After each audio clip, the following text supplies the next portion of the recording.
सोय करते नाही काय करते पार मरा आलो इकडं।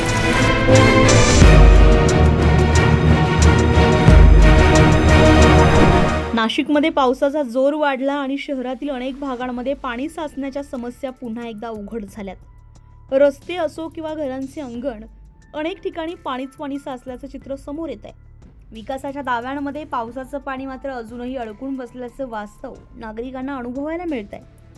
इगतपुरी शहरातील भवानीनगर गावठा आणि पिंपरी गेट परिसरातही अशीच परिस्थिती निर्माण झाली आहे।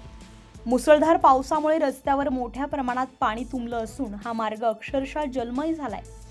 या रस्त्यावरून आजूबाजूच्या गाव पाड्यांमधील विद्यार्थी, शेतकरी आणि नागरिक रोजचा प्रवास करतायत। मात्र साचलेल्या पाण्यामुळे त्यांच्या दैनंदिन जीवनावर मोठा परिणाम झालाय।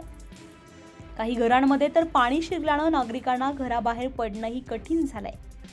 या समस्येबाबत स्थानिकांकडून आणि लोकप्रतिनिधींकडून प्रशासनाला आधीच इशारा देण्यात आला होता। तब्बल 1 महिन्यांपूर्वी नगर परिषद प्रशासनाला निवेदन देत परिस्थितीची माहिती देण्यात आली होती आणि तातडीने उपाययोजना करण्याची मागणी करण्यात आली होती। मात्र या निवेदनाकडे दुर्लक्ष झाल्याचा आरोप होतोय। नगरसेवक भूषण जाधव यांनी प्रशासनावर थेट आरोप करत सांगितलंय की वेळेत उपाययोजना केली असती तर आज ही परिस्थिती ओढवली नसती। आता रस्त्यावर आणि घरात पाणी शिरल्यानंतर केवळ फोटो काढून सोपस्कार पार पाडले जात आहेत। त्यांनी पुढे सवालही उपस्थित केलाय की अधिकारी जर लोकप्रतिनिधींचंही ऐकत नसतील तर सामान्य नागरिकांचं काय। दरम्यान ही परिस्थिती केवळ इगतपुरीपुरतीच मर्यादित नाहीये।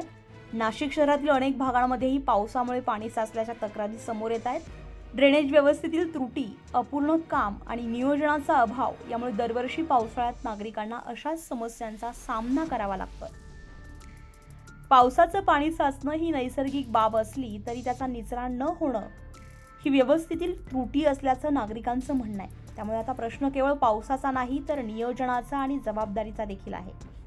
नाशिकमध्ये पावसाचा जोर अजून कायम आहे आणि अशा परिस्थितीत प्रशासन किती वेगानं आणि प्रभावीपणे हालचाल करतंय हे महत्त्वाचं ठरणार आहे। कारण पाणी साचणं ही समस्या दरवर्षीची असली तरी तिचं समाधान अजूनही तात्पुरतंच का राहतंय हा सवाल आजही अनुत्तरित आहे। लोकमत.com साठी किरण नाईक, इगतपुरी, नाशिक।